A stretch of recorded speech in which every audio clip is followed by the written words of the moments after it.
Hello दोस्तों, स्वागत है आपका हमारे YouTube channel maths trick with Alok पर। आज हम डिजिट एंड नंबर्स के कुछ अच्छे सवाल से देखते हैं जो काफ़ी सिंपल हैं, लेकिन यूपी टेट, सुपर टेट, पेट और यूपी पुलिस कभी एग्ज़ामों में पूछ लिए जाते हैं।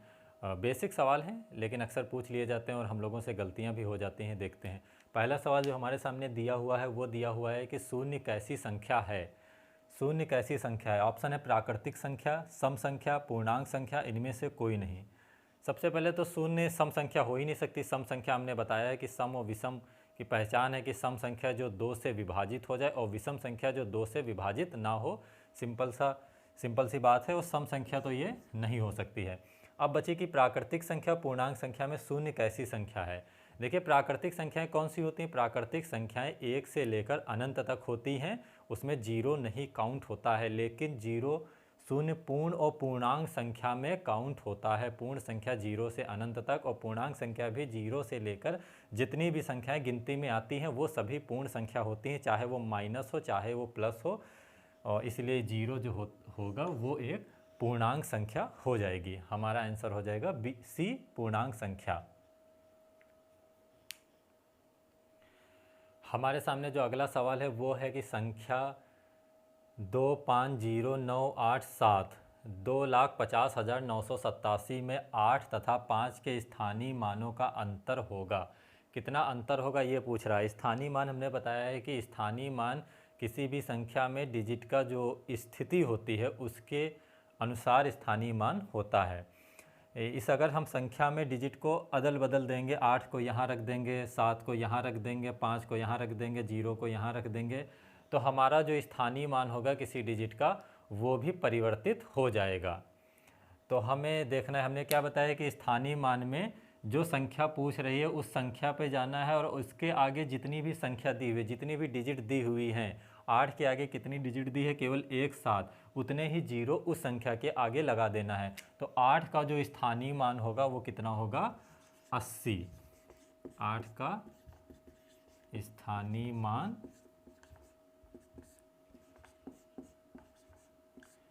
बराबर 8 और एक ही डिजिट दी हुई है तो उतने जीरो लगा दिए, 80। अब 5 का स्थानीय मान ज्ञात कर लेते हैं। 5 का स्थानीय मान कितना होगा? 5 का स्थानीय मान जो होगा वो भी वही होगा कि 5 लिखना है और उसके आगे जितनी भी डिजिट दी हुई है उतने जीरो लगा देने हैं उस संख्या के आगे। इसमें कितने दिए हुए हैं डिजिट? 1 2 3 4, तो यहाँ पर 4 जीरो लिख देने हैं। और अंतर पूछ रहा है दोनों का, तो अंतर भी हम काउंट कर लेते हैं। अंतर दोनों का कितना होगा? ये आपका 50,000 और -80। इसका अंतर कितना हो जाएगा? 50,000 से अगर हम 80 घटाएंगे तो ये हमारा हो जाएगा 49,920। यही हमारा इसका उत्तर हो जाएगा।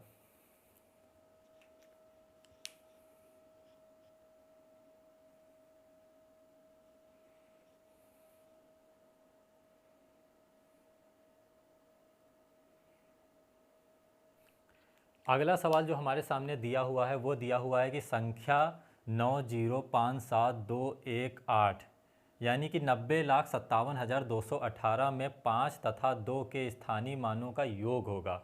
अब योग पूछ रहा है, जोड़ पूछ रहा है, तो हम वैसे ही निकाल लेते हैं। 5 का जो स्थानीय मान होगा वो कितना होगा? 5 का स्थानीय मान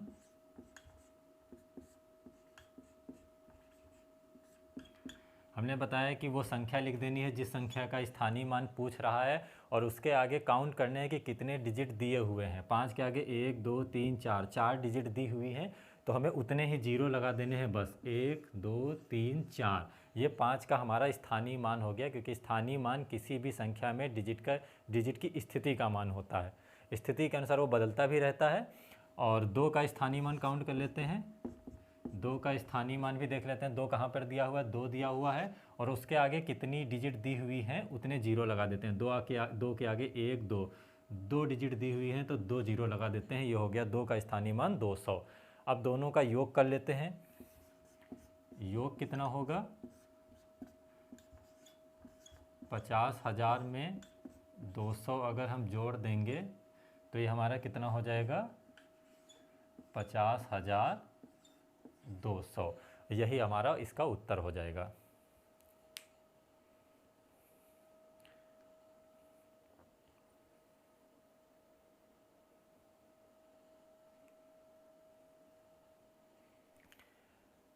हमारे सामने जो अगला सवाल दिया हुआ है वो दिया हुआ है कि 45,89,623 में 9 के स्थानीय मान और जातीय मान का अंतर है। अब यहाँ पर स्थानीय मान और जातीय मान हो गया है। स्थानीय मान हम बता चुके हैं कि जो संख्या है उसमें डिजिट की स्थिति का मान है, और जो जातीय मान आपका है वो जातीय मान का एक नाम और भी होता है वास्तविक मान। संख्या में डिजिट का जो वास्तविक मान होता है वही उसका जातीय मान होता है। तो यहाँ पे 9 का पहले स्थानीय मान निकाल लेते हैं। 9 का स्थानीय मान कितना होगा? 9 का स्थानीय मान 9 का जो स्थानीय मान हमने बताया है कि संख्या डिजिट लिखनी है, जिसका पूछ रहा है स्थानीय मान उसको लिखना है, और उसके आगे देखना है कि कितनी संख्या या कितने डिजिट दिए हुए हैं। 1 2 3 3 दिए हुए, उतने ही जीरो लगा देने हैं बस, वही आपका स्थानीय मान हो गया। 9 का स्थानीय मान हो गया यहाँ पर 9000। अब हम देख लेते हैं कि 9 का जातीय मान। 9 का जातीय मान हमने बताया हुआ है कि जातीय मान जो होता है वो किसी भी संख्या का वास्तविक मान होता है, यानी कि जो संख्या जिस संख्या के जिस डिजिट का जातीय मान पूछ रहा है वही केवल लिख देना है, वही आपका जातीय मान हो गया, और कुछ भी नहीं करना है। कि 9 का जातीय मान 9 ही होगा, 5 का जातीय मान 5 होगा, 8 का जातीय मान 8 होगा, 7 का जातीय मान 7 होगा, उसमें कोई फेरबदल नहीं करनी है। जातीय मान वास्तविक मान होता है, जिस संख्या का जिस डिजिट का पूछ रहा है वही आपको लिख देना है। अब इसका अंतर पूछ रहा है, अंतर निकाल लेते हैं दोनों का।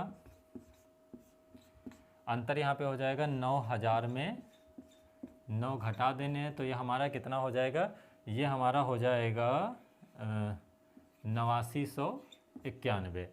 मेरे हिसाब से 8991 ही होगा। हाँ, 8991 इसका अंतर हो जाएगा। इसी जगह पर और पूछ सकता है कि 45,89,623 में 9 के स्थानीय मान और जातीय मान का योग कितना होगा। तो योग भी देख लेते हैं। यहाँ पर अगर अंतर की जगह योग कर दे, अंतर की जगह योग भी कर सकता है, तो योग भी कर देना है, वैसे ही योग कर देना है। दोनों का स्थानीय मान और जातीय मान निकालने के बाद हम दोनों को जोड़ देते हैं आपस में, और ये हमारा योग भी हो गया कि 9009 हमारा इसका योग भी हो गया और दोनों काउंट हो गए। उम्मीद है कि आपको इतनी बात समझ में आई होगी।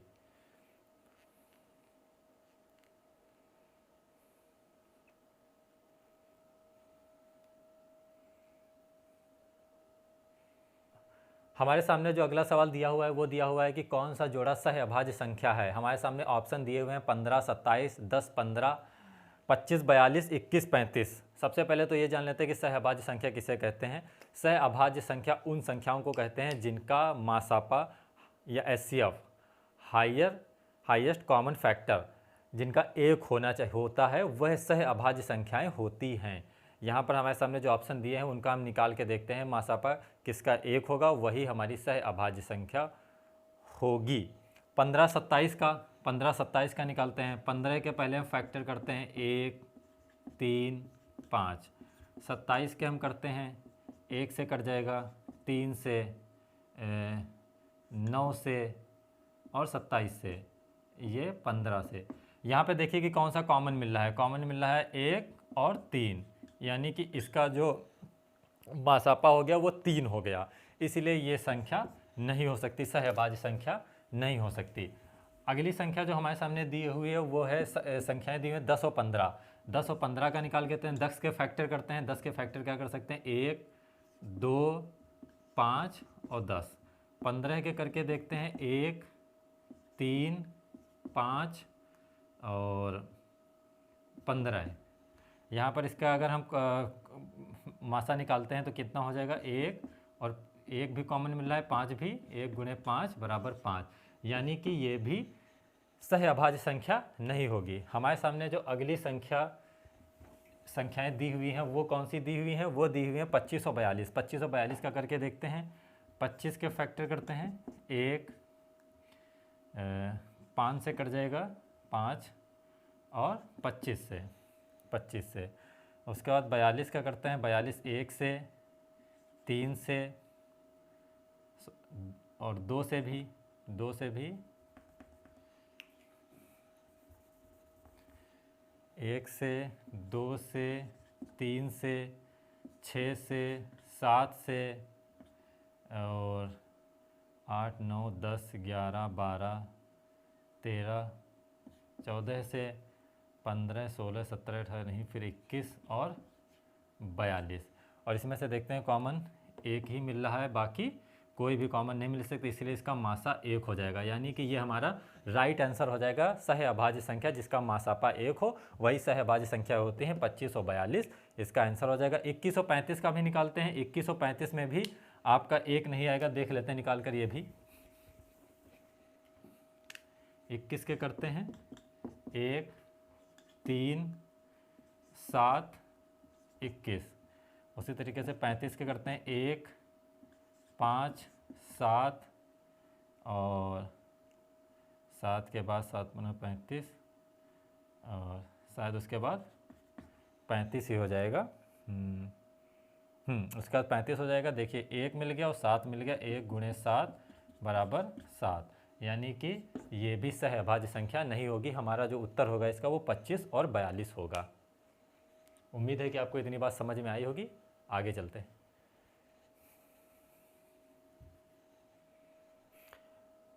हमारे सामने जो अगला सवाल दिया हुआ है वो दिया हुआ है कि यदि m प्राकृतिक संख्या हो तो निम्नांकित में से विषम संख्या कौन सी है। हमारे सामने जो ऑप्शन दिए हुए हैं वो दिए हुए हैं 2m, 2m+1, 2m+2, इनमें से कोई नहीं। पहले सबसे पहले तो प्राकृतिक संख्या किसे कहते हैं। प्राकृतिक संख्या 1 से लेकर अनंत तक जितनी भी संख्याएं होती हैं सब प्राकृतिक संख्या होते हैं, प्राकृतिक संख्या होती हैं। 0 को हम काउंट नहीं करते हैं क्योंकि 0 एक पूर्ण संख्या है लेकिन एक प्राकृतिक संख्या नहीं है। इसलिए विषम संख्या हमें इसमें से छांटनी है कि कौन सी विषम संख्या है। तो सबसे पहले प्राकृतिक संख्याएं जो होती हैं उनके मान इसमें रख के देख लेते हैं। m की जगह पर हम मान रख लेते हैं। m की जगह पर हम क्या रख सकते हैं। m की जगह पर हम 1 2 3 4 और इनफाइनाइट तक मान रख कर देख लेते हैं। इनफाइनाइट तक रखने की ज़रूरत भी नहीं है, हम 2-3 मान रख कर देख लेते हैं, उसी से हमारा आंसर निकल आएगा। m का मान 1 इसमें रख लेते हैं पहले ऑप्शन में। 2 × 1 = 2, और यानी कि इसका मतलब 2 आ गया। ये 2 सम संख्या, ये विषम संख्या नहीं है, तो ये हमारा ऑप्शन 1 के अनुसार गलत है। 2m+1 को देख लेते हैं। 2m+1 को 1 मान रख कर देख लेते हैं। 1 × 1 + 1 2 + 1 = 3। 3 आ गया। 3 विषम संख्या है और सम संख्या नहीं है, यानी कि ये हमारा सही आंसर हो सकता है 1 के अकॉर्डिंग। अगला हम ऑप्शन में रख कर देख लेते हैं। 2m+2 में 2 × 1 + 2, ये हो गया 4, यानी कि ये सम संख्या है 4, ये विषम संख्या नहीं है। तो हमारा ऑप्शन 1 के अनुसार दूसरा वाला सही होगा। लेकिन हम एक और प्राकृतिक संख्या रखकर देख लेते हैं जिससे हमें विश्वास हो जाए कि ये हमारा बी ही आंसर है। और 2 हम रख कर देख लेते हैं। 2 इसमें रख कर देख लेते हैं। m की जगह पर 2 2 4, यानी कि 4 आ गया। 4 सम संख्या है, विषम संख्या नहीं है। फिर से ये गलत हो गया। और 2m में भी 2 मान रख कर देख लेते हैं। 2 दूनी 4 1 5, 5 आ गया। 5 यानी कि विषम संख्या है और यानी कि ये सही आंसर इसके अनुसार भी होगा। 2m+2 में भी मान रख कर देख लेते हैं। 2 2 + 2 2 दूनी 4 और 2 6, यानी कि ये सम संख्या है, विषम संख्या नहीं। यानी कि हम प्राकृतिक संख्या का मान अगर m की जगह पर रखेंगे तो श्योर है कि हमारा जो b वाला होगा 2m+1 वही विषम संख्या निकलेगी, बाकी सारी सम संख्याएं निकलेंगी। और इस सवाल का जवाब हमारा b हो जाएगा 2m+1।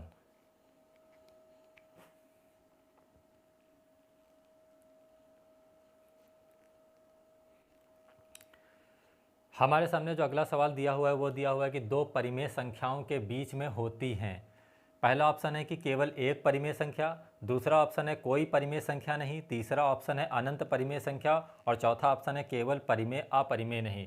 ये सवाल देख लेते हैं कि 2 परिमेय संख्याओं, परिमेय संख्या पहली बात तो किसे कहते हैं। परिमेय संख्या उसे कहते हैं जिसे P/Q के फॉर्म में लिखा जा सकता है, उसे परिमेय संख्याएं कहते हैं। परिमेय संख्या कौन सी हो सकती है, जैसे 2 5 5/7 7/5, ये परिमेय संख्याएं हैं। और अपरिमेय संख्याएं कौन सी होती हैं। अपरिमेय संख्या होती हैं जिन्हें P/Q के फॉर्म में नहीं लिखा जा सकता है, वो अपरिमेय संख्याएं होती हैं। कौन सी अपरिमेय संख्या हो सकती हैं। अपरिमेय संख्या होती हैं 3 2 √5 ऐसे ही करके √7 अपरिमेय संख्याएं हो जाएंगी। लेकिन एक बात ध्यान रखनी है कि √4 और √9 ये जितने भी आएंगे जिनका वर्गमूल ज्ञात किया जा सकता है वो सारी अपरिमेय संख्याएं ना होकर वो परिमेय संख्या होंगी, क्योंकि √4 का मान होता है 2, इसका मान होता है 3।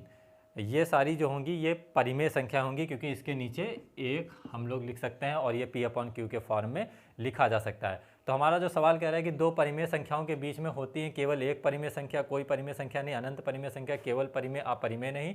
तो केवल एक परिमेय संख्या, दो परिमेय संख्या हैं, 5 है, 2 और हम 3 ही ले लेते हैं। तो क्या इसके बीच में 3 बटे इसके बीच में और परिमेय संख्या नहीं आ सकती हैं? बिल्कुल आ सकती हैं। 2 और 3 के बीच में ही परिमेय संख्या काफ़ी आ सकती हैं, क्योंकि 2 के बाद जो 2.5 होगा, 2.5 के बाद 2.7 होगा। देखिए इसको हटाएंगे तो यहाँ पे 10 करेंगे, 5/2, 5/2 यहाँ पे हटा के 10 करेंगे तो ये काटेंगे 27/10। तो ये क्या इसके बीच में नहीं लिखी जा सकती हैं? बिल्कुल लिखी जा सकती हैं। तो 2 के बाद 5/2, 27/10, ऐसी कितनी ही संख्याएं आ सकती हैं? 2 परिमेय संख्याओं के बीच में केवल एक परिमेय संख्या गलत है। कोई परिमेय संख्या नहीं, परिमेय संख्या तो आ गई है, परिमेय संख्या तो आ गई हैं, कोई परिमेय संख्या नहीं, ये भी गलत। केवल परिमेय अपरिमेय नहीं, क्यों अपरिमेय नहीं आ सकती हैं? बिल्कुल अपरिमेय आ सकती हैं। अपरिमेय संख्याएं √3 का मान होता है कि जैसे कोई परिमेय संख्या है 1 और 3 ही लेते हैं, या 2 और 5 ले लेते हैं, 2 और 5 ले लेते हैं, या कुछ भी ले लेते हैं, इसके बीच में क्या अपरिमेय संख्या नहीं आएंगी? बिल्कुल आएंगी। रूट वाली संख्या आप रख के देख ले, √3 का मान 1.7 समथिंग होता है, √2 का मान होता है वो 1.4 समथिंग होता है, और 1 और b के बीच में कितनी दो परिमेय संख्याओं के बीच में कितने दशमलव वाले आएंगे? इसी तरीके से √7 का कुछ मान होता होगा, √9 का मान 3 होता है, √9 का मान है √9 तो खैर आप परिमेय संख्या है। इसी तरीके से √10 का मान, √11 का मान, √12, 13, इस तरीके से इनका मान जो होगा वो दशमलव में आएगा और इनके बीच में आ सकता है। तो ये कहना कि केवल परिमेय अपरिमेय नहीं, ये भी जो होगा वो गलत हो जाएगा। अपरिमेय संख्याएं भी इसके बीच में आएंगी, और दो परिमेय संख्याओं के बीच में अनंत अपरिमेय संख्याएं आ सकती हैं, क्योंकि कितनी भी परिमेय संख्याएं आ सकती हैं। 2 और 3 दो परिमेय संख्याएं हैं, उनके बीच में कितनी भी परिमेय संख्याएं आ सकती हैं, अनंत परिमेय संख्याएं। इसलिए हमारा जो इसका उत्तर हो जाएगा वो हो जाएगा अनंत परिमेय संख्याएं। दो परिमेय संख्याओं के बीच में होती हैं अनंत परिमेय संख्या, ये हमारा इसका उत्तर हो जाएगा। उम्मीद है कि आपको इतनी बात समझ में आई होगी। आगे चलते हैं और सवाल देखते हैं। हमारे सामने जो अगला सवाल दिया हुआ है वो दिया हुआ है कि शून्य कहलाता है योज्य प्रतिलोम, योज्य तत्समक, गुणन तत्समक, गुणन प्रतिलोम। योज्य प्रतिलोम किसे कहते हैं? योज्य प्रतिलोम जो होता है किसी संख्या का योज्य प्रतिलोम जो होता है कि अगर उनको हम जोड़ दें आपस में, उनका मान शून्य आ जाए। जैसे 7 दिया हुआ है, 3 दिया हुआ है, तो उनका योज्य प्रतिलोम -7 और -3 हो जाएगा। उनको आपस में हम जोड़ेंगे तो उनका जो मान होगा वो 0 हो जाएगा। गुणन प्रतिलोम क्या होता है? गुणन प्रतिलोम होता है कि उन संख्याओं का जो गुणा हो, जैसे 3/7 दिया हुआ है तो उनका जो गुणा हो वो 1 आ जाए, वो हमारा गुणन प्रतिलोम हो गया। गुणन तत्समक क्या होगा? योज्य तत्समक शून्य ऐसी संख्या है जिसको हम किसी भी संख्या में अगर जोड़ते हैं या घटाते हैं तो हमारे जो मान होगा उसमें कोई प्रभाव नहीं पड़ता है। अगर हम 5 में शून्य को जोड़ते हैं या शून्य को घटाते हैं तो उत्तर 5 ही रहेगा, उसमें कोई परिवर्तन नहीं होगा, इसलिए ये योज्य तत्समक होगा। गुणन तत्समक क्यों नहीं होगा? क्योंकि अगर 5 में 0 को गुणा कर देंगे तो मान वही नहीं रहेगा, 0 हो जाएगा। शून्य किसी संख्या की शून्य के साथ गुणा करने पर उसका मान 0 हो जाएगा, लेकिन शून्य को किसी संख्या में जोड़ने या घटाने पर उसके मान में कोई परिवर्तन नहीं होता, इसलिए शून्य योज्य तत्समक हो जाएगा। यही हमारा इसका उत्तर हो जाएगा।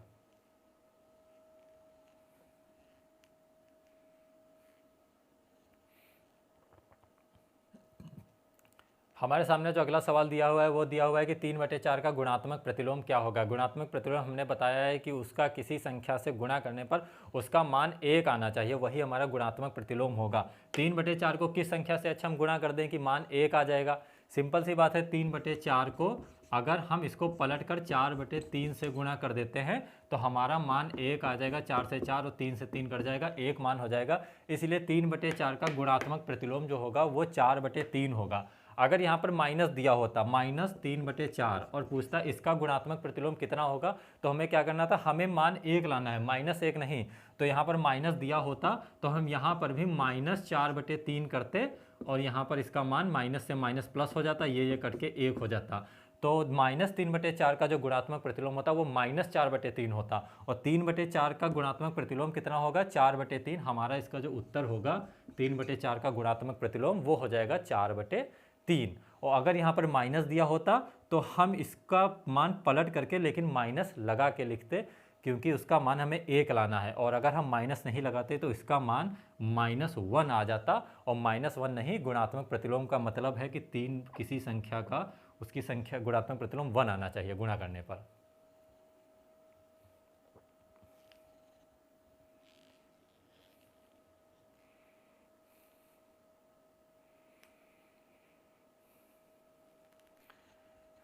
हमने गुणात्मक प्रतिलोम देख लिया है। आगे जो हमारे सामने सवाल दिया हुआ है वो दिया हुआ है कि 7 का योज्य प्रतिलोम है। योज्य प्रतिलोम का क्या मतलब है? योज्य प्रतिलोम का मतलब है कि हमें ऑप्शन से ऐसी संख्या को उठाना है जिसको इसमें जोड़ने पर जिसका मान जो है वो 0 हो जाए, वही हमारा योज्य प्रतिलोम होगा।